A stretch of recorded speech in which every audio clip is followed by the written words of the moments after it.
ഈ അനുഗ്രഹിക്കപ്പെട്ട വൈകിയവേള, ആഴ്ചയുടെ അവസാനത്തെ ദിവസം ദൈവം നമുക്ക് ദാനമായി നൽകിയല്ലോ. നന്ദിയോടെ ദൈവത്തിന് സ്തോത്രം ചെയ്യുന്നു. ദൈവവചനം പഠിപ്പാൻ ദൈവം നമുക്ക് തരുന്ന ഭാഗ്യകരമായ അവസ്ഥ. അപ്പത്തിനായുള്ള വിശപ്പല്ല, വെള്ളത്തിനായുള്ള ദാഹവുമല്ല, ദൈവം നമ്മിൽ ജനിപ്പിച്ചിരിക്കുന്ന ദൈവവചനത്തിനായിട്ടുള്ള വിശപ്പിനും ദാഹത്തിനും വചനത്തോടുള്ള നമ്മുടെ താല്പര്യത്തിനുമൊക്കെയായി ദൈവത്തിന് സ്തോത്രം ചെയ്യുന്നു. ധാരാളം പേർക്ക് അതിന് മനസ്സില്ലാതിരിക്കുന്നു, അതിനോടൊട്ടുമേ താല്പര്യമില്ലാതിരിക്കുന്നു. എന്നാൽ നമുക്ക് ദൈവവചനത്തെ കണ്ടെത്തി ഭക്ഷിപ്പാൻ തരുന്ന ഭാഗ്യങ്ങൾക്കായി ദൈവത്തിന് സ്തോത്രം. അത് നമ്മിൽ നിലനിൽക്കുമാറാകട്ടെ എന്ന് ദൈവസന്നിധിയിൽ പ്രാർത്ഥിക്കുന്നു. സ്തോത്രം. വൈദ്യശാസ്ത്രപ്രകാരം one's appetite will prove one's health. ഒരാളിൻ്റെ ആരോഗ്യം തൻ്റെ വിശപ്പിനെ അടിസ്ഥാനപ്പെട്ടിരിക്കുന്നു എന്ന് പറയപ്പെടുന്നു. ആരോഗ്യമുള്ള ഒരാളിന് നല്ല വിശപ്പുണ്ടായിരിക്കും. നമുക്കൊക്കെ അറിയാവുന്ന കാര്യമാണ്. ആഹാരം വേണ്ടാതെ വന്നാൽ, ആഹാരത്തോട് മടുപ്പ് തോന്നിയാൽ നമുക്കപ്പോഴേ അറിയാം എന്തോ പ്രയാസം, എന്തോ രോഗം. ചിലപ്പോൾ രോഗമൊന്നും അങ്ങനെ വെളിപ്പെട്ടിട്ടില്ല, നമുക്ക് രോഗമൊന്നും ഫീൽ ആകുന്നില്ല, തോന്നുന്നില്ല അങ്ങനെ. പക്ഷേ ഭക്ഷണത്തോട് താല്പര്യമില്ല, വിശപ്പില്ല, ആഹാരത്തിന് രുചി തോന്നുന്നില്ല. അതൊരു രോഗലക്ഷണമാണ്. ഇതുപോലെ ആത്മീയ ആരോഗ്യത്തിൻ്റെയും ഒരു ലക്ഷണമാണ് ദൈവവചനത്തോടുള്ള താല്പര്യം. അതിനോട് താല്പര്യക്കുറവുണ്ടാകുന്നത് ആത്മീയ രോഗലക്ഷണവുമാണ്. കർത്താവ് നമുക്ക് തരുന്ന ആത്മീയ ആരോഗ്യത്തിനും ദൈവവചനത്തോടുള്ള നമ്മുടെ താല്പര്യങ്ങൾക്കുമായി ഞാൻ വീണ്ടും ദൈവത്തിന് സ്തോത്രം ചെയ്യുന്നു. അത് നമുക്ക് കുറയാതെ ഇരിക്കട്ടെ എന്നും ദൈവത്തോട് പ്രാർത്ഥിക്കുന്നു. അപ്പോൾ തന്നെ ചിലരുണ്ട്, വിശപ്പൊക്കെ ഉണ്ട്, ആരോഗ്യമൊക്കെ ഉണ്ട്, പക്ഷേ കഴിക്കുന്നത് മുഴുവനും ജങ്ക് ഫുഡാണ്. ഭക്ഷണത്തോട് താല്പര്യമൊക്കെ ഉണ്ട്, പക്ഷേ അവർക്ക് ഇഷ്ടം ആരോഗ്യകരമായ ആഹാരമല്ല, ആരോഗ്യത്തെ കെടുക്കുന്ന തരത്തിലെ, രോഗങ്ങൾ വരുത്തി വയ്ക്കുന്ന തരത്തിലെ ഭക്ഷണങ്ങളാണ്. അങ്ങനെയുള്ളവർ നമ്മുടെ ഇടയിൽ ഒത്തിരിയുണ്ട്, ധാരാളമുണ്ട്. ഭക്ഷണത്തോട് താല്പര്യം ഇല്ലാത്തവരെക്കാൾ കൂടുതൽ ഈ ജങ്ക് ഫുഡിനോട് താല്പര്യമുള്ളവരാണ് എന്ന എൻ്റെ ഒരു വിലയിരുത്തൽ. നിങ്ങൾക്ക് അങ്ങനെ തോന്നിയിട്ടുണ്ടോ എന്ന് എനിക്കറിയില്ല. അതുകൊണ്ടാണ് ഈ ഇഷ്ടംപോലെ തട്ടുകടകൾ തുടങ്ങുന്നത്.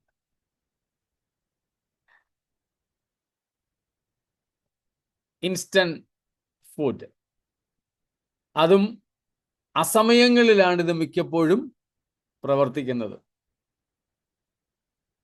അസമയങ്ങളിലേ ഉള്ളൂ.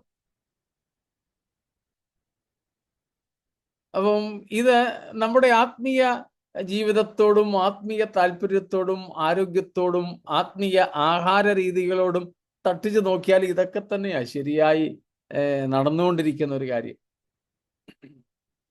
എന്നാൽ അതിൽ നിന്നും വ്യത്യസ്തരായി നമുക്ക് ദൈവത്തിൻ്റെ, അതിന് തിരുവെഴുത്ത് പറയുന്നത് പഥ്യവചനം, അല്ലെങ്കിൽ നിർമ്മലമായ പാല്, സ്തോത്രം, അൺഅഡൾട്ടറേറ്റഡ് മിൽക്ക്, സ്തോത്രം, മായം ചേർക്കാത്തത്, വെള്ളം ചേർക്കാത്തത്, സത്യമായിട്ടുള്ളത്. അതിനോട് താല്പര്യം പലർക്കും വളരെ കുറവാണ്.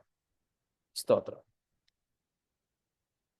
കർത്താവ് നമുക്ക് തരുന്ന അവസരങ്ങൾക്കും താല്പര്യങ്ങൾക്കുമായി ദൈവത്തെ ഞാൻ സ്തുതിക്കുന്നു, സ്തോത്രം ചെയ്യുന്നു. കൂടി വന്നിരിക്കുന്ന ബഹുമാന്യരായ കർത്താവിന്റെ ദാസിദാസന്മാർക്കും ദൈവമക്കൾക്കും ക്രിസ്തുയേശുവിന്റെ നാമത്തിലുള്ള വന്ദനങ്ങളെയും അറിയിച്ചുകൊണ്ട് നമ്മൾ പഠിക്കുന്ന ദൈവവചന ഭാഗത്തേക്ക് ശ്രദ്ധ തിരിക്കുന്നു. വെളിപ്പാട് പുസ്തകം 20-ാമത്തെ അധ്യായം 4, 5, 6 വാക്യങ്ങളാണല്ലോ നമ്മുടെ ചിന്തയ്ക്ക് ആധാരം. അവിടെ നിന്ന് നമ്മൾ പഠിച്ചുകൊണ്ടിരിക്കുന്നത് ന്യായവിധികൾ എന്ന വിഷയമാണ്. വേദപുസ്തകത്തിൽ നമുക്ക് ധാരാളം ന്യായവിധികളെ പറ്റി കാണാം. പക്ഷെ നാം ഇപ്പോൾ പഠിക്കുന്നത് പ്രധാനമായുള്ള 7 ന്യായവിധികളെ കുറിച്ചാണ്. അതിൽ രണ്ടെണ്ണത്തിൽ ഒന്ന് ഭൂതകാലപരവും അല്ലെങ്കിൽ നിവർത്തിക്കപ്പെട്ടതും, ഒരെണ്ണം ഇപ്പോൾ നടന്നുകൊണ്ടിരിക്കുന്നതുമാണ്. ബാക്കി ഒടുവിലത്തെ 5 ഭാവിപരമാണ്. അതിലാദ്യത്തേതിനെ കുറിച്ചാണ് നമ്മൾ പഠിക്കുന്നത്. വിശുദ്ധന്മാരുടെ ന്യായവിധി. ദൈവസഭയുടെ ന്യായവിധി എന്നും അതിനെ വിളിക്കാറുണ്ട്. എന്നാൽ അതിൽ ദൈവസഭാംഗങ്ങൾ മാത്രമല്ലായിരിക്കും എന്നതുകൊണ്ടാണ് നമ്മൾ വിശുദ്ധന്മാരുടെ ന്യായവിധി എന്നതിനെ പ്രധാനമായിട്ടും സംബോധന ചെയ്യുന്നത്. ചിലർ കരുതുന്നത് ഇത് സഭയുടെ മാത്രം ന്യായവിധിയായിരിക്കുമെന്നാണ്. എന്നാൽ നാം തിരുവെഴുത്തുകൾ പരിശോധിച്ചാൽ മനസ്സിലാക്കാൻ കഴിയുന്നത് വിശുദ്ധന്മാരുടെ ഒന്നാം പുനരുത്ഥാനത്തിൽ പങ്കുണ്ടാകുന്ന വിശുദ്ധന്മാരുടെ ഒക്കെ ന്യായവിധി നടക്കുന്നു എന്നുള്ളതാണ്. അതിലേറ്റവും ഒടുവിലത്തെ സംഘത്തിൻ്റെതാണ് നമ്മൾ 20-ാം അധ്യായം 4 മുതൽക്കുള്ള വാക്യങ്ങളിൽ കാണുന്നത്. അവിടെ അവരുടെ ന്യായവിധി നടക്കുന്നതായിട്ട് പറയുന്നില്ലെങ്കിലും അവർക്ക് പ്രതിഫലങ്ങൾ ലഭിക്കുന്നതായിട്ട് നമുക്ക് കാണാം. അതുകൊണ്ട് അവരുടെ ന്യായവിധി അവിടെ തന്നെ ഉണ്ടാകുന്നു. അതായത് പ്രതിഫല വിഭജനമാണല്ലോ ഈ ന്യായവിധി. അതുകൊണ്ട് അതിനെ പ്രത്യേകിച്ചൊരു ന്യായവിധി എന്ന് എടുത്തു പറയേണ്ടതായിട്ട് ഇല്ലതാൻ. സ്തോത്രം. നമ്മൾ ഇത്രയൊക്കെ കാര്യങ്ങളാണ് പറഞ്ഞത്. കഴിഞ്ഞ ക്ലാസ്സിൽ സംശയങ്ങൾ എന്തൊക്കെയോ ബാക്കിയുണ്ടായിരുന്നു. നമ്മൾ ക്ലാസ് കഴിഞ്ഞ ഉടൻ തന്നെ ഞാൻ അങ്ങ് ഇറങ്ങിയതുകൊണ്ട് സംശയ നിവാരണത്തിന് അവസരം ഉണ്ടായില്ല. ആർക്കെങ്കിലും ചോദ്യങ്ങൾ ഓർമ്മയുണ്ടോ?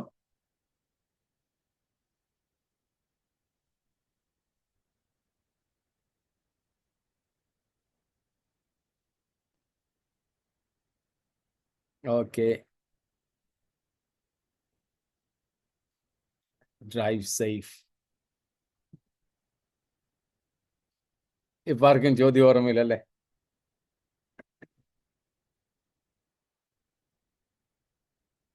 രാജബ്രദർ എന്തോ ചോദിക്കാൻ വേണ്ടി തുടങ്ങിയായിരുന്നു. ഞാൻ പറഞ്ഞതുകൊണ്ട് അങ്ങ് നിർത്തിയതാ. ഇപ്പം മറന്നുപോയി.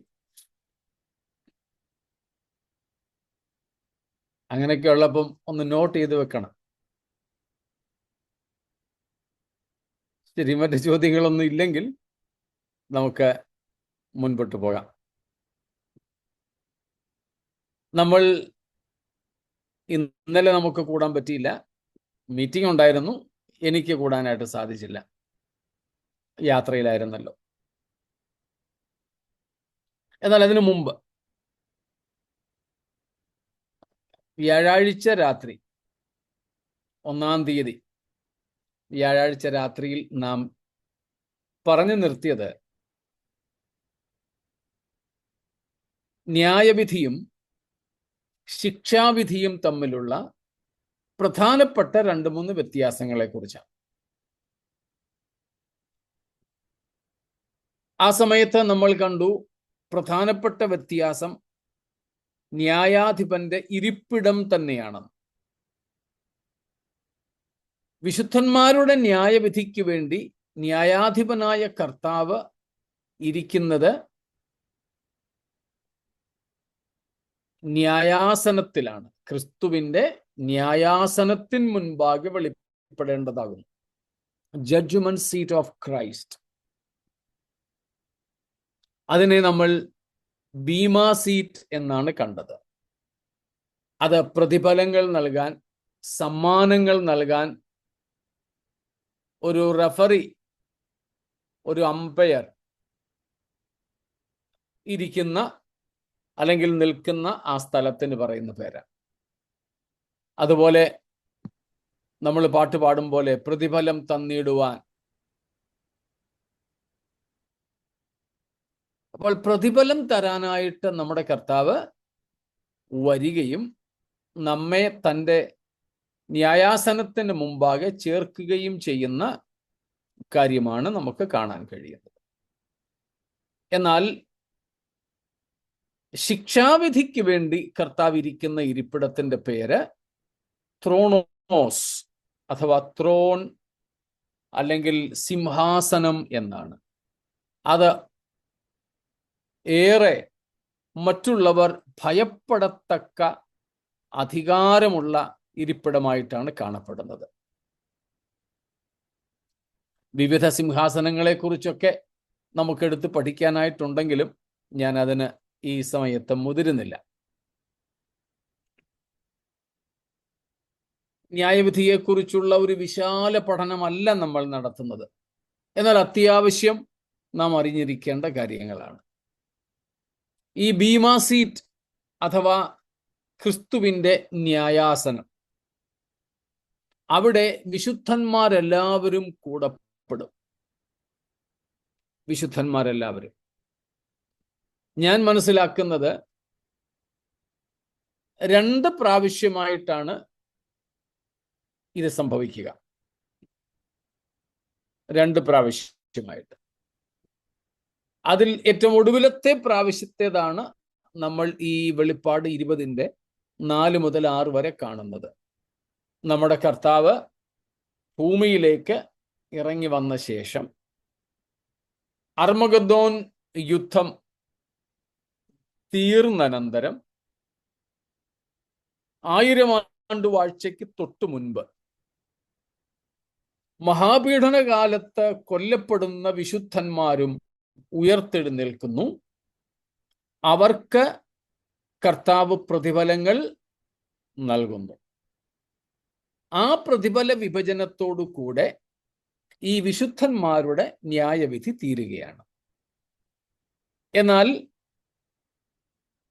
ഇതിന് ഏകദേശം 7 വർഷം മുൻപാണ് കർത്താവ് മേഘങ്ങളിൽ വരുന്നതും സഭ അല്ലെങ്കിൽ അതുവരെ ക്രിസ്തുവിൽ മരിച്ച വിശുദ്ധന്മാർ ഉയർത്തെഴുന്നേറ്റ് കർത്താവിങ്കിലേക്ക് ചേർക്കപ്പെടുന്നതും. അതിൽ പഴയ നിയമ വിശുദ്ധന്മാരുള്ള കാര്യമൊക്കെ നമ്മൾ നേരത്തെ കണ്ടതാണല്ലോ. അങ്ങനെ പഴയ നിയമ പുതിയ നിയമ വിശുദ്ധന്മാർ ഒരുമിച്ച് കർത്താവിൻ്റെ മേഘപ്രത്യക്ഷതയെങ്കിൽ ഉയർത്തെഴുന്നേൽക്കുന്നു. ജീവനോടിരിക്കുന്ന സഭ രൂപാന്തരപ്പെടുന്നു. ജീവനോടിരിക്കുന്ന സഭ രൂപാന്തരപ്പെടും. നമ്മൾ നേരത്തെ പഠിച്ചിട്ടുണ്ട്. ചർച്ചിന്റെ 3 പ്രത്യേക അവസ്ഥകളെ കുറിച്ച് ചില വേദ പഠിതാക്കൾ പറഞ്ഞിട്ടുള്ള 3 പദങ്ങൾ: church militant, church expectant and church triumphant. ഓർക്കുന്നുണ്ടായിരിക്കും. ഇന്ന് ഭൂമിയിൽ ജീവനോടിരിക്കുന്ന വിശുദ്ധന്മാർ, ജീവനോടിരിക്കുന്ന വിശുദ്ധന്മാരുടെ സഭ, അത് ചർച്ച് മിലിറ്റന്റ്, ഭൂമിയിൽ യുദ്ധസേവയുള്ള പടയാളികളുടെ കൂട്ടമാണ്. Church militant. നമ്മളിവിടെ യുദ്ധസേവ ചെയ്യുകയാണ്. ജീവനോടിരിക്കുന്ന സഭ.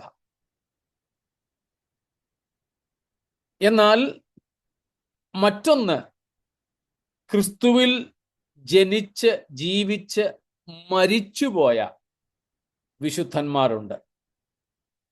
മരിച്ചുപോയവരുടെ സഭ എന്നതിനെ വിളിക്കാം. അല്ലെങ്കിൽ ക്രിസ്തുവിൽ മരിച്ച, ക്രിസ്തുവിൽ മരിച്ച എന്ന് പറയുമ്പം ജഡത്തിലാണ് അവർ മരിച്ചത്, ആത്മാവല്ല അവരുടെ മരിച്ചത്. ക്രിസ്തുവിൽ മരിച്ച, അത് വേദപുസ്തക പ്രയോഗമാണല്ലോ. ക്രിസ്തുവിൽ മരിച്ചവർ മുമ്പേ ഉയർത്തെഴുന്നേൽക്കും. എബ്രായർ 11 നമ്മൾ കാണുന്നുണ്ട്, അവരെല്ലാവരും വിശ്വാസത്തിൽ മരിച്ചു. അപ്പോൾ വിശ്വാസത്തിൽ മരിച്ച, ക്രിസ്തുവിൽ മരിച്ച മൃതന്മാരായ വ്രതന്മാരുടെ സഭയെ വിളിക്കുന്ന പേര് ചർച്ച് എക്സ്പെക്ടന്റ് എന്നാണ്. കത്തോലിക്കർ അതിനെ മറ്റൊരു അർത്ഥത്തിൽ എടുക്കാറുണ്ട്. അങ്ങനെ എടുക്കരുത്. ബസ്പുർഖാനായിൽ, കുട്ടിനരകത്തിൽ ഇങ്ങനെ സ്വർഗത്തിലേക്ക് കയറാനുള്ള പടി കയറി ഇരിക്കുന്നവരുടെ സഭ എന്ന നിലയിലാണ് കത്തോലിക്കർ അതിനെ കാണുന്നത്. അതല്ല ഇവിടുത്തെ വിഷയം. ക്രിസ്തുവിൽ മരിച്ച വിശുദ്ധന്മാരുടെ ആത്മാക്കളും ദേഹികളും ശരീരത്തിന്റെ വീണ്ടെടുപ്പിന് വേണ്ടി കാത്തിരിക്കുന്ന അവസ്ഥ, അതാണ് കാത്തിരിക്കുന്ന സഭ. പ്രത്യാശയോടെ ഇങ്ങനെ ഇരിക്കുന്ന സഭ, ചർച്ച് എക്സ്പെക്ടന്റ്. എന്നാൽ നമ്മുടെ കർത്താവിന്റെ വരവെങ്കിൽ ഈ രണ്ട് കൂട്ടരും, ചർച്ച് മിലിറ്റന്റ് ആൻഡ് ചർച്ച് എക്സ്പെക്ടന്റ്, അവർ ഈ രണ്ട് കൂട്ടരും രൂപാന്തര ശരീരികളായി യേശുക്രിസ്തുവിനോട് അനുരൂപരായി ക്രിസ്തുവിങ്കിലേക്ക് ചേർക്കപ്പെടും. അപ്പോൾ പറയുന്ന പേരാണ് ദ ചർച്ച് ട്രയംഫന്റ്, ജയാളിയായ സഭ, അജയ്യയായ സഭ. ഇനിയും അവളെ ആർക്കും തോൽപ്പിക്കാൻ കഴിയില്ല. പാപത്തിനാകട്ടെ, മരണത്തിനാകട്ടെ, പിശാചിനാകട്ടെ, ലോകത്തിനാകട്ടെ, ജഡത്തിനാകട്ടെ, മനോവികാരങ്ങൾക്കാകട്ടെ, ജഡാഭിലാഷങ്ങൾക്കാകട്ടെ, ദുരാത്മാക്കൾക്കാകട്ടെ, ആർക്കും ഇനിയും അവളെ തോൽപ്പിക്കാനോ വിരുദ തെറ്റിക്കുവാനോ കഴിയാത്തതുപോലെ അവൾ ജയാളിയായി തീർന്നു. എങ്ങനെ? യേശുക്രിസ്തുവിനോട് അനുരൂപയായും യേശുക്രിസ്തുവിനോട് കൂടെയും ആക്കപ്പെട്ടു എന്നതിനാൽ. അപ്പോൾ ഈ ചർച്ച് ട്രയംഫന്റും ഈ ജയാളിയായ അജയ്യയായ സഭ, അതിൽ ജീവനോടിരുന്ന വിശുദ്ധന്മാരും മരിച്ച വിശുദ്ധന്മാരും ഒരുമിച്ച് ചേരും. അത് യേശുക്രിസ്തുവിന്റെ 1000 ആണ്ട് വാഴ്ചയ്ക്ക് ഏകദേശം 7 വർഷത്തിന് മുമ്പ് സംഭവിക്കുന്നു. അതിനിടയിൽ സ്വർഗത്തിൽ കുഞ്ഞാടും ദൈവപിതാവുമൊത്ത്, ത്രിയേക ദൈവം ഉണ്ടവിടെ, ത്രിയേക ദൈവത്തോടും അസംഖ്യം ദൂതഗണങ്ങളോടും ചേർന്ന് ഈ സകല വിശുദ്ധന്മാരും, അതുകൊണ്ടാണ് ഒന്നാം പുനരുത്ഥാനത്തിലെ ആദ്യ പങ്കാളികളായ വിശുദ്ധന്മാരെന്ന് നമ്മൾ വിളിക്കുന്നത്. അവർ ഒരുമിച്ച് കർത്താവിന്റെ സന്നിധിയിലായിരിക്കും. ഒരുപക്ഷെ ഈ 7 കൊല്ലം എടുത്തേക്കാം, നമ്മുടെ കണക്കിനുള്ള 7 കൊല്ലം എടുത്തേക്കാം ഈ ന്യായവിധിക്ക് വേണ്ടി. അത് പിതാവിന്റെ സന്നിധിയിൽ വെച്ചാണ്, വേറെ ഒരു മനുഷ്യരുടെയും മുമ്പിൽ വെച്ചല്ല. സ്തോത്രം. നമ്മൾ പൊതുവെ മക്കളെ വഴക്ക് പറയുന്നത് വേറെ ആരുടെ മുമ്പിൽ വെച്ചല്ല, വിരുന്നുകാരുടെ മുമ്പിൽ വെച്ചല്ല, റോഡിൽ വെച്ചല്ല. നല്ല ഭർത്താക്കന്മാർ ഭാര്യമാരോട് ദേഷ്യപ്പെടുന്നത് വീട്ടിനുള്ളിൽ വെച്ച, എന്തെങ്കിലും വിഷയങ്ങൾ ഉണ്ടായാലും അവര് വീടിനകത്ത് പറഞ്ഞു തീർക്കും. ആൾക്കാരുടെ മുമ്പിൽ അവർ ചെയ്യത്തില്ല. തെറ്റുകൾ ചൂണ്ടിക്കാട്ടുന്നത് പരസ്യമായിട്ടല്ല. അപ്പം ഇവിടെ വിശുദ്ധന്മാരുടെ പ്രതിഫല വിഭജനം പൊതുജനത്തിന്റെ മുമ്പിൽ വെച്ചല്ല. അവിടെ സന്നിഹിതരായിരിക്കുന്നത് പ്രധാനപ്പെട്ട 2 കൂട്ടർ, ത്രിയേക ദൈവവും ദൈവത്തിൻ്റെ ദൂതന്മാരുമാണ്. അവിടുത്തെ പ്രധാനപ്പെട്ട പങ്കാളികൾ, അല്ലെങ്കിൽ അവിടെ ഹാജരായിരിക്കുന്നവർ എന്ന് പറയുന്നത്. അതുകൊണ്ടാണ് യേശു കർത്താവ് അക്കാര്യം സർദീസിലെ സഭയോട് പറയുന്നത്. 3-ാമത്തെ അധ്യായം, വെളിപ്പാട് 3-ാമത്തെ അധ്യായം 5-ാമത്തെ വാക്യം, 3:5. അവർ യോഗ്യന്മാരാകിയാൽ വെള്ള ധരിച്ചുകൊണ്ട് എന്നോട് കൂടെ നടക്കും. ജയിക്കുന്നവൻ വെള്ളയുടുപ്പ് ധരിക്കും. അവന്റെ പേർ ഞാൻ ജീവപുസ്തകത്തിൽ നിന്ന് മായ്ച്ചു കളയാതെ എന്റെ പിതാവിന്റെ സന്നിധിയിലും അവന്റെ ദൂതന്മാരുടെ മുമ്പിലും അവന്റെ പേർ ഏറ്റുപറയും. സ്തോത്രം. പിതാവിന്റെ സന്നിധിയിലും അവന്റെ ദൂതന്മാരുടെ മുമ്പിലും. അപ്പൊ ന്യായവിധി സമയത്ത്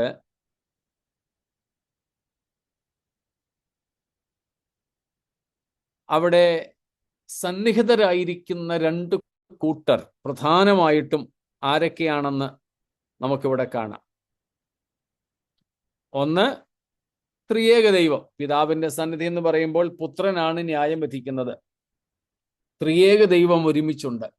അവര് വേറെ വേറെ, ഒരാളില്ലാതെ വേറെ 2 പേര്, അല്ലെ വേറെ മറ്റ് 2 പേരില്ലാതെ ഒരാള് എവിടെയുമില്ല. ത്രിയേക ദൈവം. അതുകൊണ്ട് ദൈവമെന്ന് പറഞ്ഞാൽ ത്രിയേക ദൈവം എന്ന് അർത്ഥമാക്കിക്കൊള്ളണം. ത്രിയേക ദൈവമുണ്ട്, പിന്നെ ദൈവത്തിൻ്റെ സകല ദൂതന്മാരുമുണ്ട്. പിന്നെ 3-ാമത്തെ കൂട്ടർ നമ്മൾ ന്യായം വിധിക്കപ്പെടുന്ന സകല വിശുദ്ധന്മാരുമുണ്ട്. അപ്പൊ നമ്മുടെ ന്യായവിധിയാണല്ലോ നടക്കുന്നത്, അതുകൊണ്ട് അത് എടുത്തു പറഞ്ഞിട്ടില്ല എന്ന് മാത്രമേ ഉള്ളൂ. അപ്പൊ ഈ 3 കൂട്ടരായിരിക്കും അവിടെ ഉള്ളത്. അതിൽ ഒരു കൂട്ടരുടെയാണ് ന്യായവിധി നടക്കുന്നത്. അവിടെ സന്നിഹിതർ, അവിടെ ഹാജരായിരിക്കുന്ന മറ്റ് 2 കൂട്ടർ ത്രിയേക ദൈവവും ദൈവത്തിന്റെ ദൂതന്മാരും. മറ്റാരുടെയും മുൻപിലല്ല നമ്മുടെ ന്യായവിധി നടക്കുന്നത്. അപ്പോൾ ഭൂമിയിൽ മഹാപീഡനം നടന്നുകൊണ്ടിരിക്കുന്ന 7 വർഷം സ്വർഗത്തിൽ ദൈവസന്നിധിയിൽ വിശുദ്ധന്മാരുടെ ന്യായവിധി നടക്കുകയായിരിക്കും. ന്യായവിധിയുടെ അർത്ഥം നമ്മൾ കണ്ടു. പ്രതിഫല വിഭജനമാണ് അവിടുത്തെ കാര്യം. അല്ലാതെ കുറ്റം വിധിക്കാനല്ല, ശിക്ഷ വിധിക്കാനല്ല. അതിനുള്ള കാരണവും നമ്മൾ കണ്ടു. ഒരുവൻ ക്രിസ്തുവിൽ ആകുന്ന അതേ നിമിഷം തന്നെ അവൻ്റെ ചരിത്രം മാറുകയാണ്. അത് ഈ ന്യൂജൻ പ്രസംഗകരുടെ ഭാഷയല്ല. ഒരുവൻ ക്രിസ്തുവിലായാൽ അവൻ്റെ ചരിത്രം മാറും എന്ന് പറയുന്നത് വീട് മാറും, വണ്ടി മാറും, സോഷ്യൽ സ്റ്റാറ്റസ്, സാമൂഹിക എന്താണ് പറയുന്നത്, സ്ഥാനമാനങ്ങൾ മാറും എന്നർത്ഥമൊന്നുമല്ല. നമ്മുടെ ചരിത്രം പാപി എന്ന നിലയിലായിരുന്നു. പാപിയുടെ അവസ്ഥകളൊക്കെ നമുക്കറിയാം.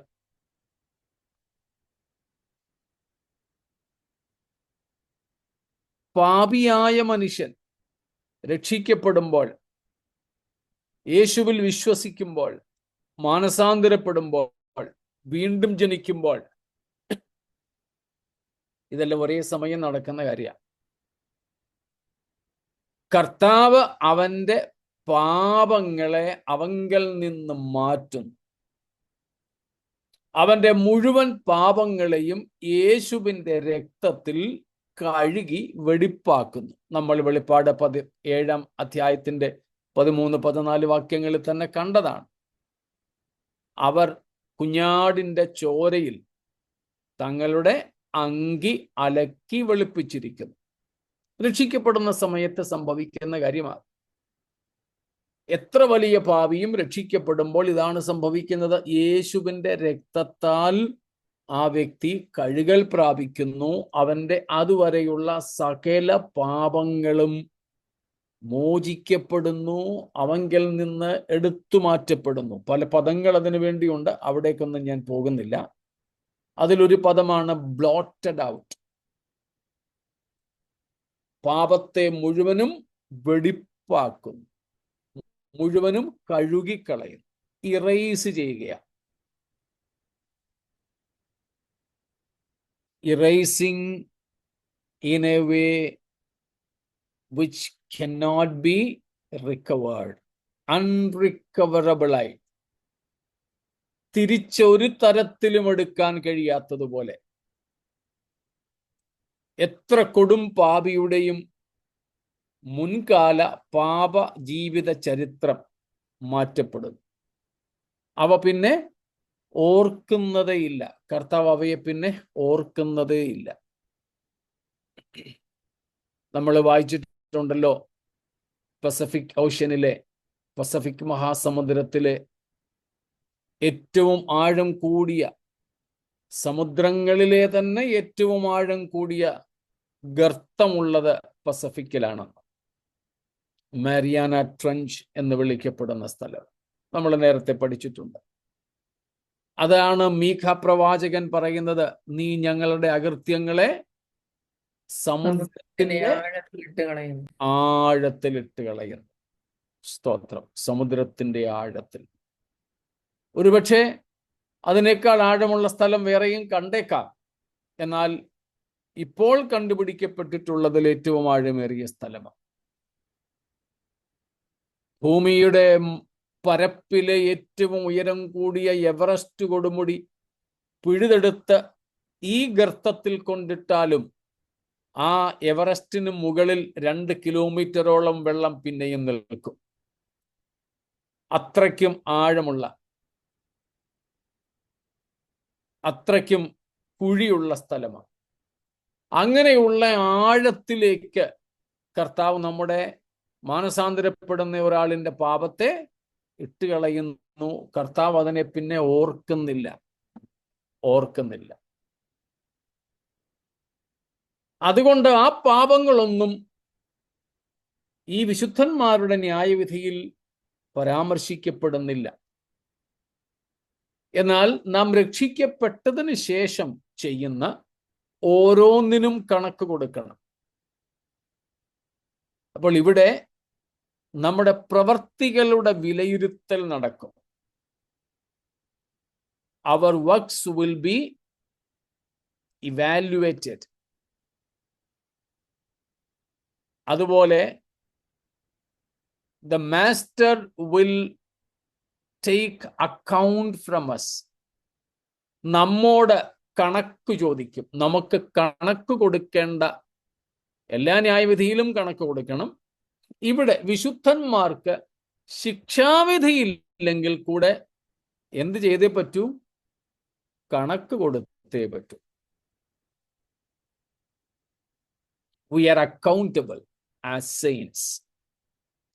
Before this judgment bema seat of Christ, every saint is obliged to give an account to the master, to the giver, to the owner, to the father, for everything we received from him.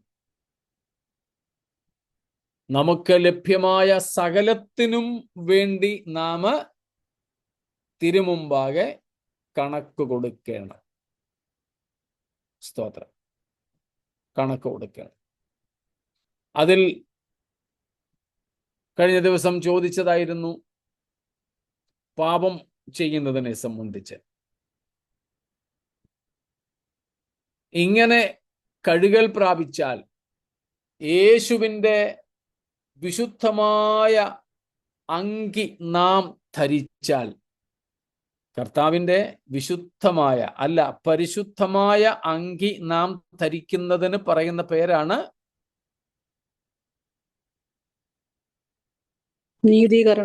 നീതീകരണം. Yes, justification. നമ്മളതും 2 or 3 പ്രാവശ്യം പഠിച്ചിട്ടുണ്ട്, ആവർത്തിക്കുന്നില്ല. അതുകൊണ്ട് നീതീകരണം, യേശുവിൻ്റെ നീതി നമ്മുടെ നീതിയായി കണക്കിടപ്പെടുന്ന അവസ്ഥയാണ്. പാപത്താൽ നഗ്നരായ നമ്മെ പാപമില്ലാത്ത ദൈവകുഞ്ഞാടിൻ്റെ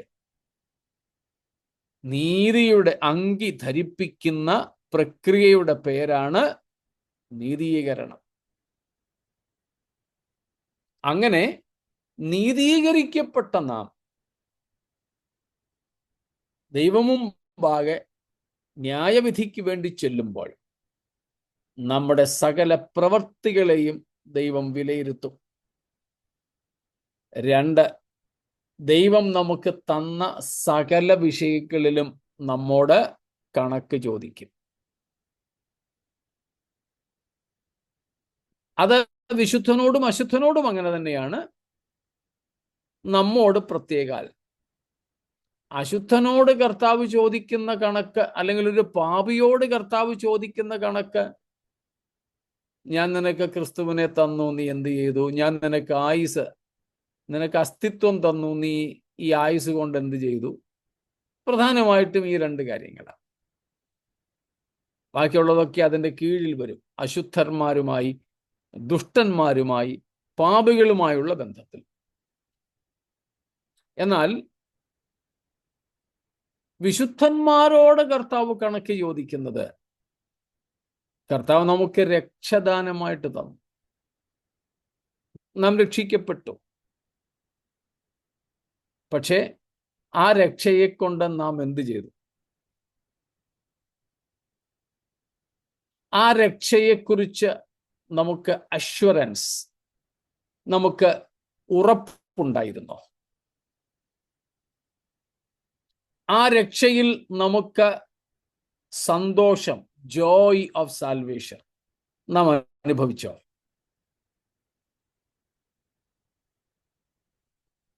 സ്തോത്രം.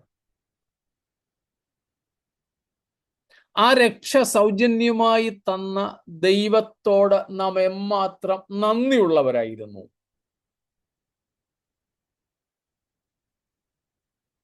ഈ രക്ഷയുടെ സന്തോഷവും സന്ദേശവും നമ്മൾ എന്തുമാത്രം മറ്റുള്ളവരുമായി പങ്കുവച്ചു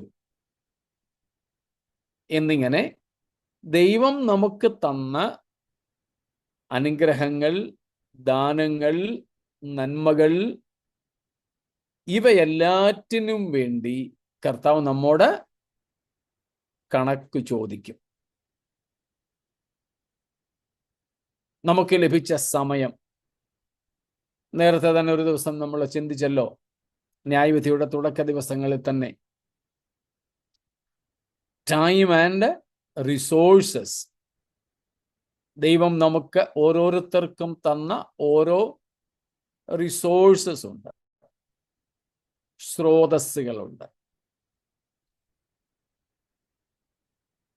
അതിൻ്റെ എല്ലാറ്റിൻ്റെയും കണക്ക് കർത്താവ് നമ്മോട് ചോദിക്കും. ഇപ്പോൾ ജീവിച്ചിരിക്കുന്ന പ്രസംഗകരിൽ ആരോ ഒരാള് പറഞ്ഞ കാര്യമാണ്, നമുക്ക് സമയമില്ലായിരുന്നു എന്ന് പറയാൻ പറ്റില്ല.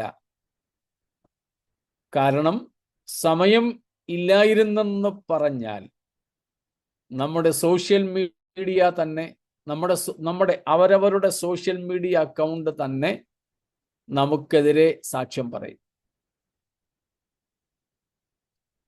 നമ്മുടെ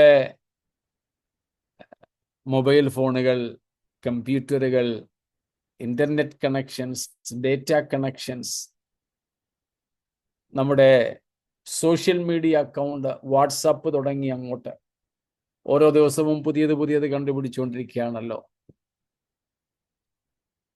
നമ്മളൊരു പക്ഷേ ഇതിലൊന്നിലും അരുതാത്തതൊന്നും ചെയ്യുന്നില്ലായിരിക്കാം. അശ്ലീലങ്ങളോ ചീത്തത്തരങ്ങളോ അശുദ്ധമായതോ ഒന്നും നമ്മൾ കാണുന്നും കേൾക്കുന്നും അതിനൊന്നിനും വേണ്ടി ഉപയോഗിക്കുന്നുമില്ലായിരിക്കും ഇതൊന്നും. പക്ഷേ ദൈവത്തോടൊപ്പം ചിലവഴിക്കേണ്ട നേരമാണ് നമ്മൾ ഈ വിധ കാര്യങ്ങളിലൊക്കെ ഏർപ്പെട്ട് കളയുന്നത്. ചിലപ്പോൾ നമ്മൾ ന്യൂസ് ആയിരിക്കും കാണുക, ചിലപ്പോൾ സ്പോർട്സ് ആയിരിക്കും.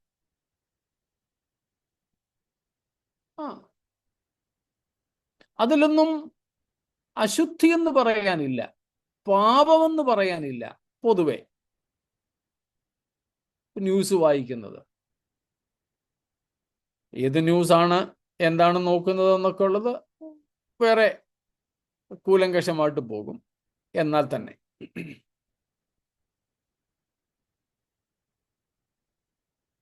പക്ഷേ ദൈവത്തോടൊപ്പം ചിലവഴിക്കേണ്ട, ദൈവത്തിനായിട്ട് ചിലവഴിക്കേണ്ട ഈ രണ്ട് കാര്യങ്ങൾ, ദൈവത്തോടൊപ്പവും ദൈവത്തിനായും,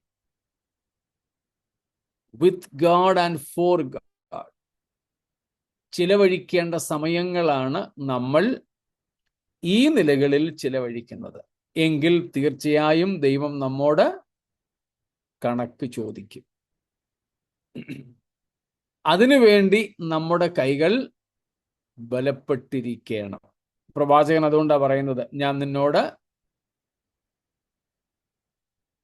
കാര്യം തീർക്കുന്ന നാളിൽ നിന്റെ കരങ്ങൾ ബലപ്പെട്ടിരിക്കുമോ? സ്തോത്രം. അപ്പൊ ദൈവം നമ്മോട് കാര്യം തീർക്കുകയാണ്. നമുക്ക് തന്നതിൻ്റെയൊക്കെ കണക്കെടുപ്പ. എവിടെയും കണക്ക് കൊടുക്കണമല്ലോ. ഞാൻ കണ്ടിട്ടുണ്ട്, സ്വന്തമായിട്ട് കട നടത്തുന്നവരാ. അതിന് ഏത് കടയും ആയിക്കൊള്ളട്ടെ,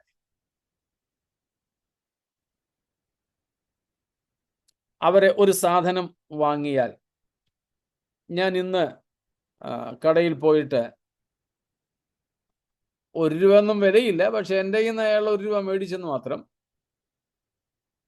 ഒരു പിൻ, ഒരു പ്ലാസ്റ്റിക്കിന്റെ ഒരു ലോക്ക് നമ്മളൊക്കെ ഉപയോഗിക്കാറുള്ളതാ. പ്ലാസ്റ്റിക്കാ.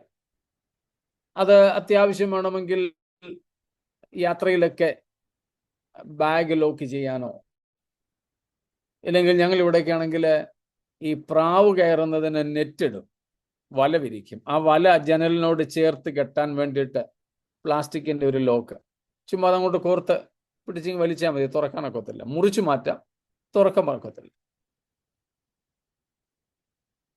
ഞാൻ അത്തരം ഇവിടെ അത് ബൾക്കായിട്ട് കിട്ടും, എനിക്ക് അതിൻ്റെ ആവശ്യമില്ലാഞ്ഞുകൊണ്ട് ഞാൻ ലൂസായിട്ടുള്ളത് മേടിച്ച് 1 രൂപ ഒന്നും ഇല്ല.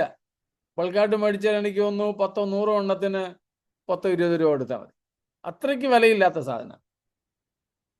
അതിൽ ഞാൻ ഒരെണ്ണം ലൂസായിട്ട് വാങ്ങിച്ചിട്ടുകൂടെ ആ കടക്കാരൻ എഴുതി വെക്കുന്നു. ചിലരൊക്കെ ഉണ്ട്, ഞാൻ ചില ഈവൻ ക്രിസ്ത്യൻ ഓർഗനൈസേഷന്റെ തന്നെ, ക്രിസ്തീയ സംഘടനകളുടെ അവരുടെ കേന്ദ്രത്തിൽ നിന്നും കൊടുത്ത വാഹനങ്ങൾ, ആ വാഹനം സ്റ്റാർട്ട് ചെയ്യുമ്പോൾ ചിലപ്പോൾ 1 കിലോമീറ്റർ പോയാൽ മതിയായിരിക്കും. സ്റ്റാർട്ട് ചെയ്യുമ്പോൾ അവരുടെ കയ്യിൽ ഒരു ബുക്കുണ്ട്, അതിനകത്ത് അവർ എഴുതി വെക്കും, ഇന്നിടത്തേക്ക് ഇത്ര സമയം,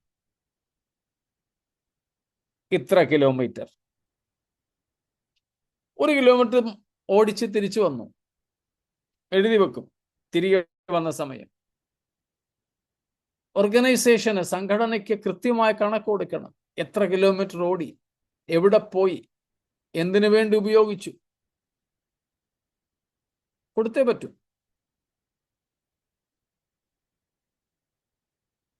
ചില സംഘടനകളെ എനിക്കറിയാം, ചില മിഷൻ ഓർഗനൈസേഷൻസ്, അവര് മിഷണറിമാർക്ക് റിപ്പോർട്ട്, ഡെയിലി റിപ്പോർട്ട്, മന്ത്ലി അല്ല, ഡെയിലി റിപ്പോർട്ട് കൊടുക്കണമെന്ന്. രാവിലെ എഴുന്നേൽക്കുന്ന സമയം, എത്ര മണിക്ക് എഴുന്നേറ്റു, എഴുന്നേറ്റതിന് ശേഷം ഉറങ്ങുന്നത് വരെ എന്തൊക്കെ ചെയ്തു.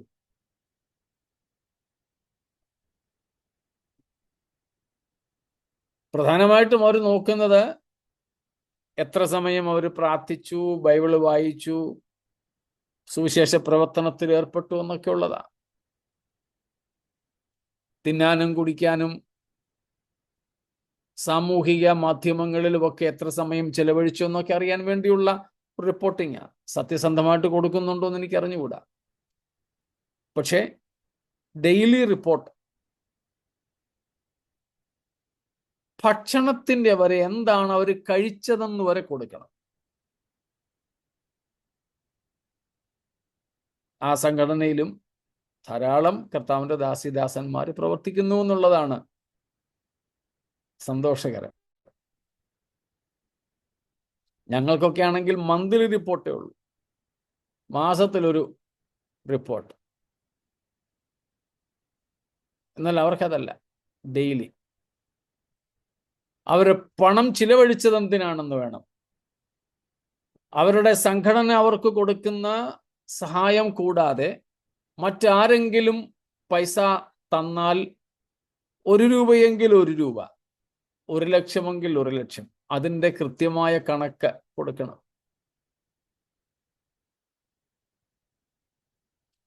ഇവിടെ സംഘടനക്കാരെയും നേതാക്കന്മാരെയും ഒക്കെ പറ്റിക്കാം. പക്ഷേ അങ്ങനെയൊന്നും ദൈവത്തെ പറ്റിക്കാൻ ഏതായാലും പറ്റത്തില്ല. അപ്പോൾ ദൈവം നമ്മോട് ഈ സമയത്ത് കണക്ക് ചോദിക്കും. എല്ലാ ന്യായവിധികളിലും അങ്ങനെയാണെങ്കിലും വിശേഷിച്ച് വിശുദ്ധന്മാരുടെ വിധികൾ. അപ്പോൾ ദൈവത്തിൻ്റെ ന്യായാസനം, ക്രിസ്തുവിൻ്റെ ന്യായാസനത്തിൻ്റെ മുമ്പിൽ നാം വെളിപ്പെട്ട് നമ്മുടെ ജീവിതത്തിലെ സകലത്തിനും കണക്ക് കൊടുക്കുക കൂടെ വേണം എന്നാണ് നമ്മൾ മനസ്സിലാക്കുന്നത്.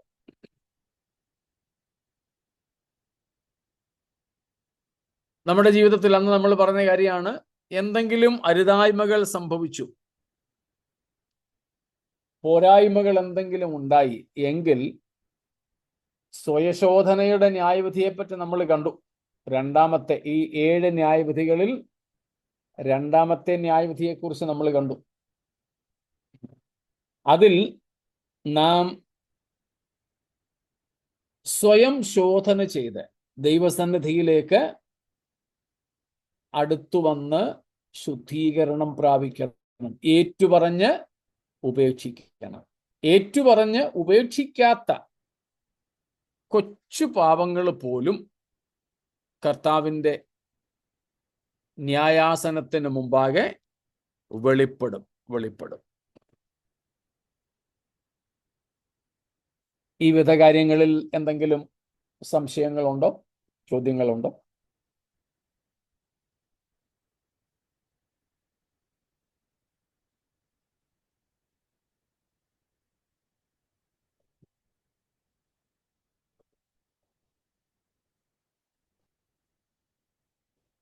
ഒന്നുമില്ല.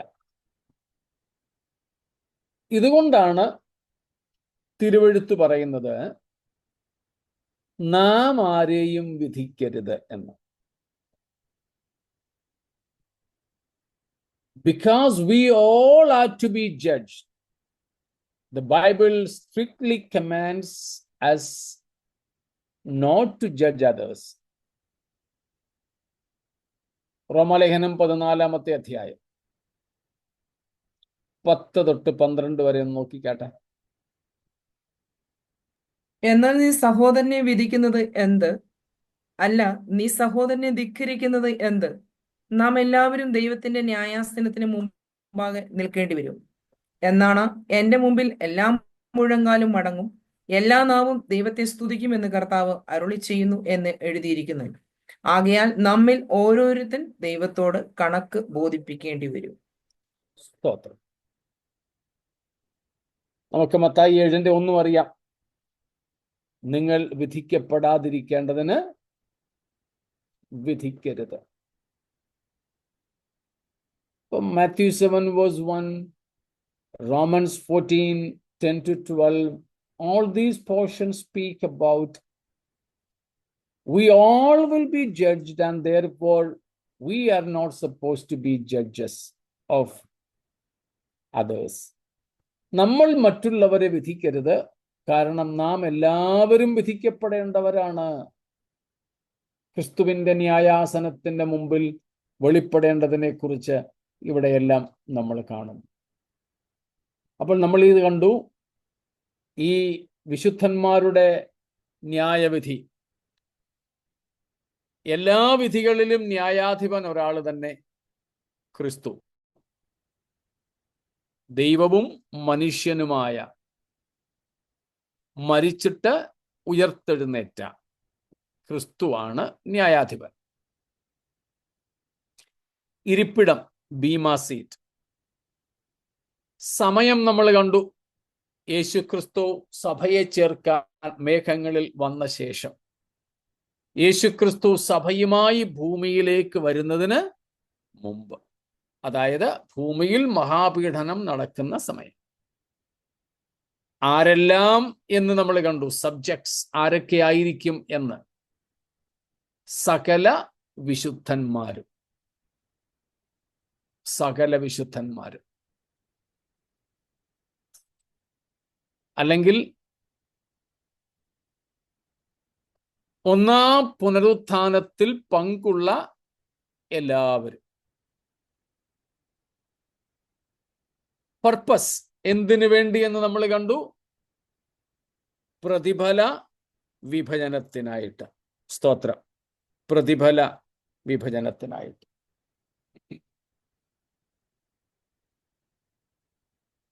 നമ്മള് യേശുക്രിസ്തുവിന്റെ ഈ ന്യായവിധിയുടെ സിംഹാസനങ്ങളുമായി ബന്ധപ്പെട്ട 3 സിംഹാസനങ്ങളെയാണ് കാണുന്നത്. നമ്മൾ ഈ ന്യായവിധിയിൽ എഴുതിയിട്ടുള്ളത്. ഒന്ന്, ഇപ്പോൾ നമ്മൾ ചിന്തിച്ചുകൊണ്ടിരിക്കുന്ന ജഡ്ജ്മെന്റ് സീറ്റ് ഓഫ് ക്രൈസ്റ്റ്, ക്രിസ്തുവിന്റെ ന്യായാസനം അഥവാ ബീമാ സീറ്റ്. 2, നമ്മള് ജാതികളുടെ ന്യായവിധിയിൽ എഴുതിയ കണ്ട സിംഹാസനം. അതിന്റെ പേര് ദ ത്രോൺ ഓഫ് ഗ്ലോറി, തേജസിന്റെ സിംഹാസനം. 3-ാമത്തേതാണ് നാം വെളിപ്പാട് 20-ാം അധ്യായത്തിൽ 11-ാം വാക്യത്തിൽ കണ്ടത്.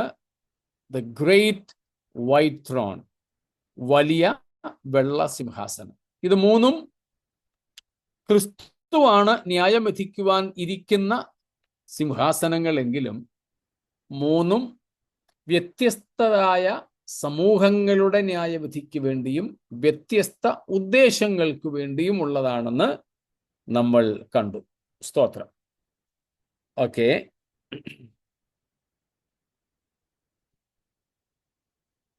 ഇത്രയും കാര്യങ്ങളിൽ എന്തെങ്കിലും ചോദ്യങ്ങളുണ്ടോ?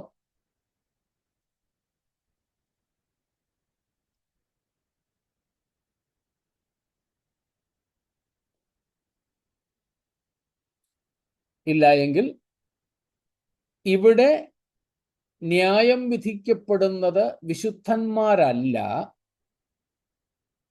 പകരം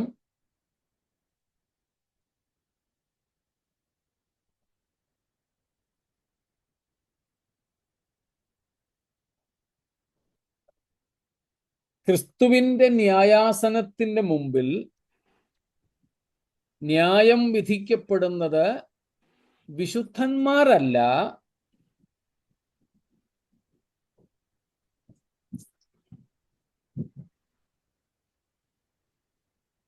അവരുടെ പ്രവർത്തികളത്രേ. വ്യത്യാസം മനസ്സിലായല്ലോ? ആദ്യം അല്പം കൺഫ്യൂഷൻ പോലെ തോന്നിക്കാണും. ഇത് വിശുദ്ധന്മാരുടെ ന്യായവിധി എന്ന് പറഞ്ഞിട്ട് ഇവിടെ ന്യായം വിധിക്കപ്പെടുന്നത് വിശുദ്ധന്മാരല്ലെന്നും കൂടെ പറഞ്ഞപ്പോൾ ചെറിയ സംശയം തോന്നുക സ്വാഭാവിക. അതായത് വിശുദ്ധന്മാർ, അതെ, ഇവിടെ ന്യായവിധിക്ക് വേണ്ടി വന്നു കൂടുന്നത് വിശുദ്ധന്മാർ മാത്രമാണ്. പക്ഷേ ഈ വിശുദ്ധന്മാരുടെ പ്രവർത്തികളെയാണ് കർത്താവ് ഇവിടെ വിധിക്കുന്നത്. കാരണം വിശുദ്ധന്മാർ ന്യായവിധി കടന്നുപോയവരാണ്. അവരുടെ ന്യായവിധി മുഴുവനും ആരിൽ പൂർത്തീകരിക്കപ്പെട്ടു കഴിഞ്ഞു? ക്രിസ്തുവിൽ. സകല മനുഷ്യരുടെയും ന്യായവിധി ക്രിസ്തുവിൽ, ശിക്ഷാവിധി, ന്യായവിധി എന്നതിനേക്കാൾ ശിക്ഷാവിധി ക്രിസ്തുവിൽ പൂർത്തിയായി. പക്ഷെ ആ ക്രിസ്തുവിനെ വിശ്വസിച്ച് വ്യക്തിപരമായി ഏറ്റുകൊള്ളുന്നവർ ചെയ്യുന്നവർക്കും മാത്രമേ അതിൻ്റെ ഇഫക്റ്റ്, അതിൻ്റെ പ്രയോജനം ഉണ്ടാകൂ. അല്ലാത്തവർക്ക് അതിൻ്റെ പ്രയോജനമില്ല എന്ന് മാത്രം. അതുകൊണ്ടാണ് പറഞ്ഞത്, ഇവിടെ വിശുദ്ധന്മാരെ വിധിക്കുന്നില്ല, പക്ഷേ അവരുടെ പ്രവർത്തികളെയാണ് വിധിക്കുന്നത്. പ്രവർത്തികളെയാണ്. അതാണ് നമ്മൾ 2 കൊരിന്ത്യർ 5:10 കാണുന്നത്. അവനവൻ ശരീരത്തിൽ ഇരിക്കുമ്പോൾ ചെയ്തത് നല്ലതാകിലും തീയതാകിലും. നല്ലതാകിലും തീയതാകിലും. ഉദ്ദേശം നമ്മുടെ പ്രവർത്തികളെ വിധിക്കുക, പ്രതിഫലങ്ങളെ വിഭജിക്കുക. ഇവിടെ നമ്മുടെ പ്രവർത്തികളെയാണ് വിധിക്കുന്നത്. പ്രവർത്തികൾ 2 വിധമെന്ന് നാം അവിടെ നിന്ന് കാണുന്നു: നല്ലതും തീയതും. നല്ലതാകിലും തീയതാകിലും. പക്ഷേ ദുഷ്ടന്റെ അധീനതയിൽ കിടക്കുന്ന ലോകത്തിലായിരിക്കുമ്പോൾ നമ്മുടെ വ്യക്തിപരമായ ജീവിതത്തിലും വാക്കിലും പ്രവൃത്തിയിലും നോട്ടത്തിലും ചിന്തയിലും ഒക്കെ കടന്നു വരുന്നതായ പാപങ്ങളുണ്ടല്ലോ. ആ പാപങ്ങളെ അപ്പോഴപ്പോൾ നമ്മുടെ വസ്ത്രം അലക്കി വെളുപ്പിക്കുന്നത് പോലെ കർത്താവിന്റെ വചനത്താൽ നമ്മളെ ഏറ്റുപറഞ്ഞ് ഉപേക്ഷിച്ച് അനുതാപത്തോടുകൂടി അടുത്തിച്ചെന്ന് ദൈവത്തോട് പറയുമ്പോൾ ദൈവം നമ്മളോടത് ക്ഷമിക്കത്തില്ലേ. അപ്പൊ പിന്നീട് നമുക്ക് നമ്മൾ പ്രവൃത്തി ചെയ്തെന്ന് ഇരിക്കട്ടെ, അപ്പോൾ അതിന് ശിക്ഷ എങ്ങനെയായിരിക്കും?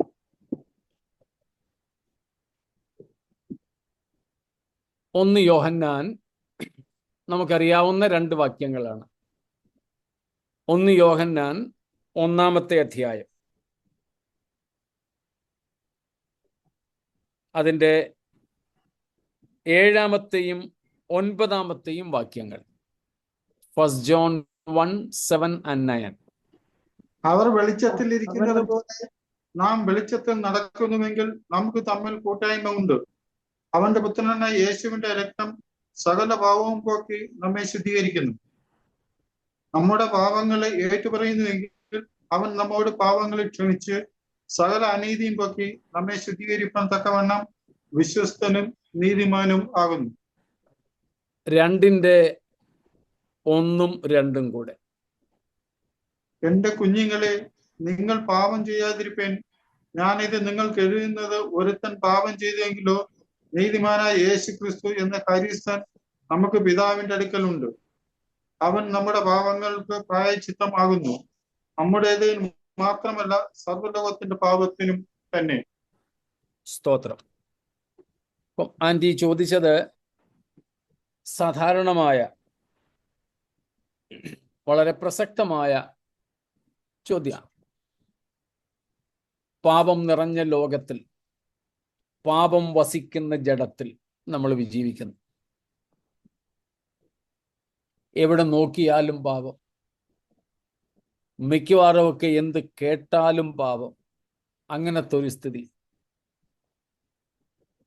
അറിയാതെയും അറിഞ്ഞുകൂടാതെയും മനസ്സോടും മനസ്സ് കൂടാതെയും നമ്മിൽ പാപങ്ങൾ സംഭവിക്കുന്നു. അപ്പം ഇത് സ്വാഭാവികമാണ്. അതിനാണ് യോഹന്നാൻ ഈ വാക്യങ്ങൾ നമ്മോട് പറഞ്ഞിരിക്കുന്നത്.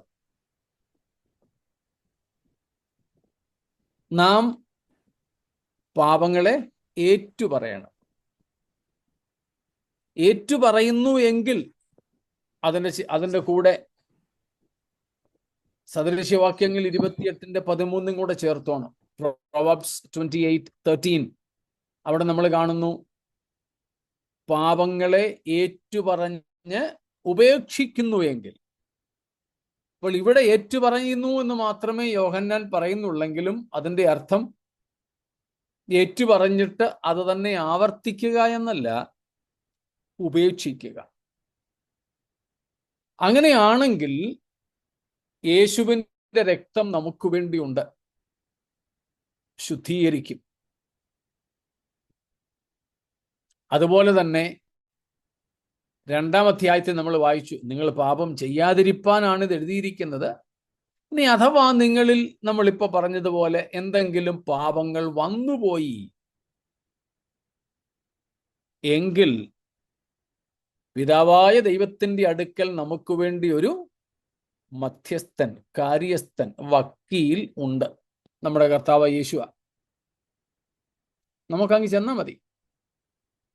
അങ്ങനെ നമ്മുടെ ജീവിതത്തിൽ വന്നു പോകുന്ന പാപങ്ങൾ മറച്ചു വയ്ക്കാതെ അതാത് സമയങ്ങളിൽ ഏറ്റുപറഞ്ഞ് ഉപേക്ഷിച്ചാൽ, കർത്താവിനോട് വീണ്ടും നാം അടുത്തു വന്നാൽ, നാം ഏറ്റുപറയുന്ന നിമിഷത്തിൽ തന്നെ കർത്താവ് നമ്മുടെ പാപങ്ങളെ ക്ഷമിക്കുന്നു,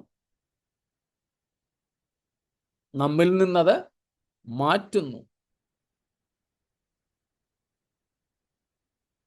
അത് കർത്താവിൻ്റെ ഈ ന്യായാസനത്തിന് മുമ്പാകെ വരുന്നില്ല.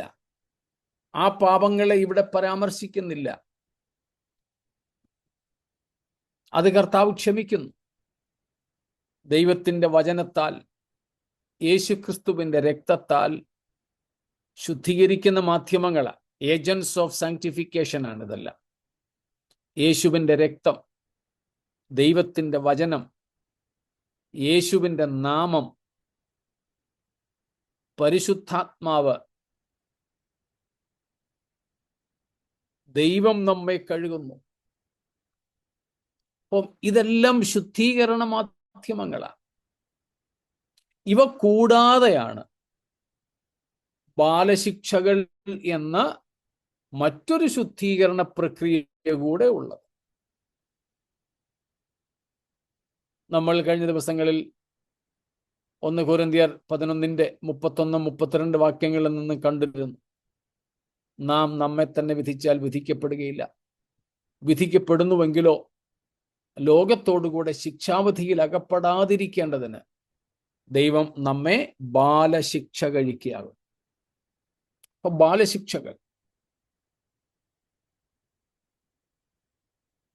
അപ്പോൾ പാപം, ഇന്നലെ അത് എബ്രാം ജോസഫ് പാസ്റ്റർ പറയുകയുണ്ടായി, പാപം നമ്മോട് ക്ഷമിച്ചു, പക്ഷേ പരിണിത ഫലങ്ങൾ ഒരുപക്ഷെ നമുക്ക് അനുഭവിക്കേണ്ടി വന്നേക്കാം. പാപം ക്ഷമിച്ചാലും പരിണിത ഫലം, കോൺസിക്വൻസസ് നമുക്ക് നേരിട്ടേക്കാം. ദാവീദിന്റെ കാര്യം പറഞ്ഞത് കൃത്യമായ ഉദാഹരണമാണ്. ഉദാഹരണമല്ല, തെളിവാണ്. അവന്റെ പാപം ക്ഷമിച്ചു, അതുകൊണ്ട് അവൻ നിത്യതയ്ക്ക് അകന്നവനല്ല. ദാവീദ് നിത്യതയിൽ ഉണ്ടാവും. പക്ഷേ ഇന്നും 10,000 കൊല്ലം മുമ്പ് ദാവീദ് ചെയ്ത പാപം നമ്മൾ പറഞ്ഞുകൊണ്ടിരിക്കുക, പ്രസംഗിച്ചുകൊണ്ടിരിക്കുക, മൈക്ക് വെച്ച് കെട്ടി പ്രസംഗിക്കുക. നമ്മുടെ വീട്ടിലെ കൊച്ചു കുഞ്ഞുങ്ങൾക്ക് വരെ അറിയാം ദാവീദ് ചെയ്ത പാപങ്ങൾ. പക്ഷേ പാപത്തിന്റെ കുറ്റം കർത്താവ് ക്ഷമിച്ചു. അപ്പോൾ നമ്മുടെ പാപങ്ങൾക്ക് ക്ഷമ ലഭിച്ചാലും ചിലതിനൊക്കെ ദൈവം നമ്മെ എന്ത് ചെയ്യും? ജഡത്തിൽ ശിക്ഷിക്കും. അതിൻ്റെ പേരാണ് ബാലശിക്ഷ. അത് നാം ലോകത്തോടുകൂടെ ശിക്ഷാവിധിയിൽ അകപ്പെടാതിരിക്കേണ്ടതിന് വേണ്ടിയാണ്. അങ്ങനെയുള്ള പാപങ്ങൾ ഇവിടെ ഓർക്കുന്നതേ ഉള്ളൂ, കർത്താവിൻ്റെ ന്യായാസനത്തിന് മുമ്പാകെ വരുന്നില്ല. അതുകൊണ്ട് നമ്മുടെ ജീവിതത്തിൽ രക്ഷിക്കപ്പെട്ട ശേഷവും വല്ല പാപങ്ങളും വന്നു പോയിട്ടുണ്ടെങ്കിൽ ഓർമ്മ വരുന്ന അപ്പോൾ തന്നെ ഓടി വന്നേക്കണം കുരിശിങ്കലേക്ക്. വേറെ എങ്ങോട്ടും പോകരുത്. യൂദായെപ്പോലെ വേറെ എങ്ങും ഓടരുത്. ക്രൂശിങ്കലേക്ക് ഓടിയേക്കണം. നമ്മൾ പാട്ട് പാടുന്നത് പോലെ, ഞാൻ വരുന്നു ക്രൂശിങ്കൽ, സാധു ക്ഷീണൻ കുരുടൻ, വേറെ എങ്ങും നമുക്ക് പോകാനില്ല. സ്തോത്രം. ദാവീദ് പറയുന്നുണ്ടല്ലോ, ഞാൻ ദൈവത്തിൻ്റെ കയ്യിൽ തന്നെ വീഴട്ടെ. അവൻ്റെ പക്കൽ ധാരാളം കരുണയുണ്ടല്ലോ. എത്ര അധമമായ പാപത്തിൽ നമ്മൾ വീണാലും, രക്ഷിക്കപ്പെട്ടതിന് ശേഷമാണേ, എത്ര പാപത്തിൽ നമ്മൾ വീണാലും ക്രൂശിങ്കലേക്ക് ഓടിച്ചെല്ലാവും. അപ്പാ, സംഭവിച്ചു, പക്ഷെ എനിക്ക് ഈ പാപത്തിൽ തുടരേണ്ട, എനിക്ക് ഈ പാപത്തിൽ ജീവിക്കേണ്ട, എനിക്കിതിൽ നിന്ന് മോചനം വേണം. Don't ever entertain or enjoy sin. പാപത്തെ ഒരിക്കലും നമ്മൾ താലോലിക്കരുത്. പാപത്തിൽ നമ്മൾ ഒരിക്കലും ആസ്വദിച്ച് തുടരരുത്.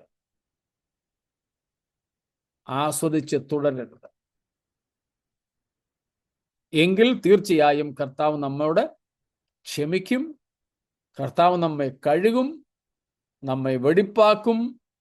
സ്തോത്രം. പിശാചിന് അവകാശം പറവാനില്ലാത്തവരാക്കി നമ്മെ തീർക്കും. പഴയ നിയമത്തിൽ യോശുവ എന്ന മഹാപുരോഹിതനെ ചെയ്തതുപോലെ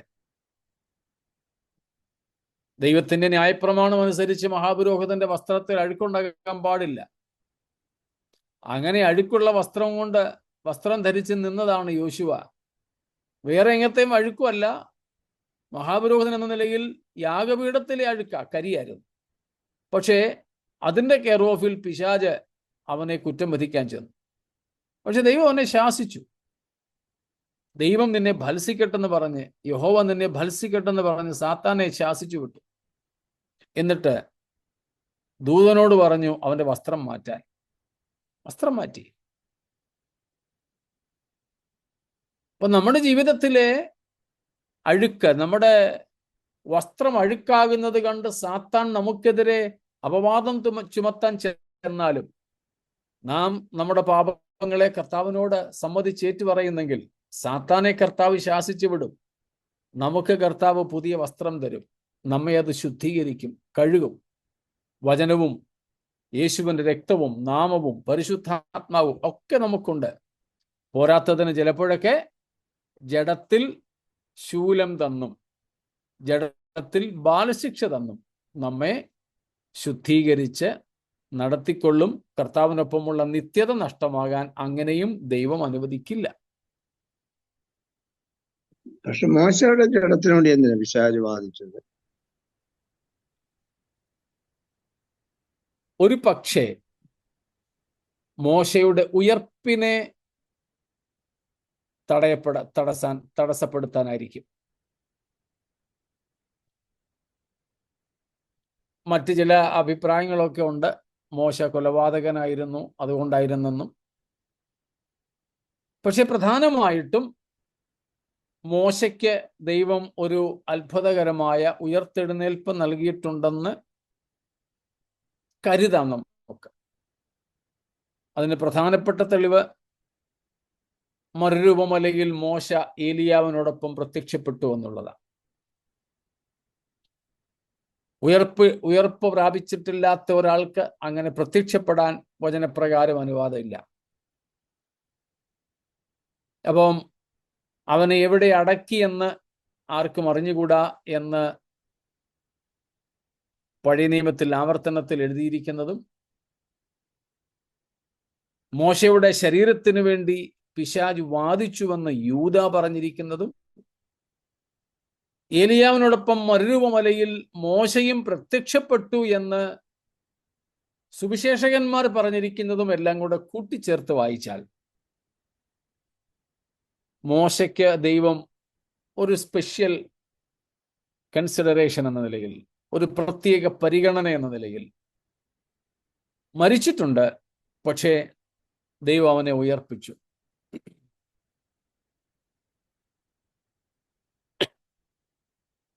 ആ ഉയർപ്പിനെ തടയാനായിരിക്കാം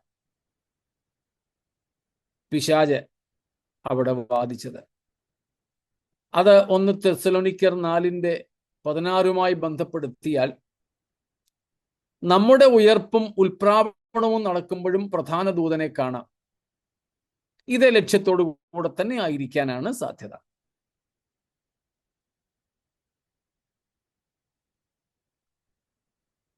ഇപ്പൊ ജഡത്തിനോട് പിശാചിനൊരു അവകാശവാദം ഉണ്ടായേക്കാം. പക്ഷേ കർത്താവ് നമ്മുടെ പാപങ്ങളെ ക്ഷമിച്ചുവെങ്കിൽ പിശാചിന്റെ അവകാശത്തിനും അവിടെ യാതൊരു പ്രസക്തിയുമില്ല. അവൻ അവകാശം പറയും. മാസ്റ്റർ, ജോഷുവയുടെ വസ്ത്രം, അത് വസ്ത്രമായിരുന്നത് അക്ഷരികമാണോ അതോ ജീവിതമായിരുന്നു? അക്ഷരീകമായിരുന്നു. ജീവിതത്തിൽ അശുദ്ധി പറ്റിയില്ല. യാഗപീഠത്തിലെ കരിയായിരുന്നുവെന്നാണ് സെഖരിയാവ് പറയുന്നത്.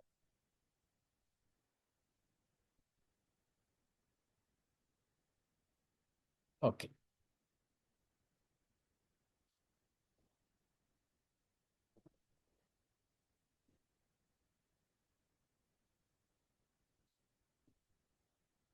അതുകൊണ്ട് നാം പാപത്തിൽ ഒരിക്കലും തുടരാതെ ഓരോ ദിവസവും വചനത്താലും രക്തത്താലും ആത്മാവിനാലും ഒക്കെയുള്ള ശുദ്ധീകരണം പ്രാപിച്ച്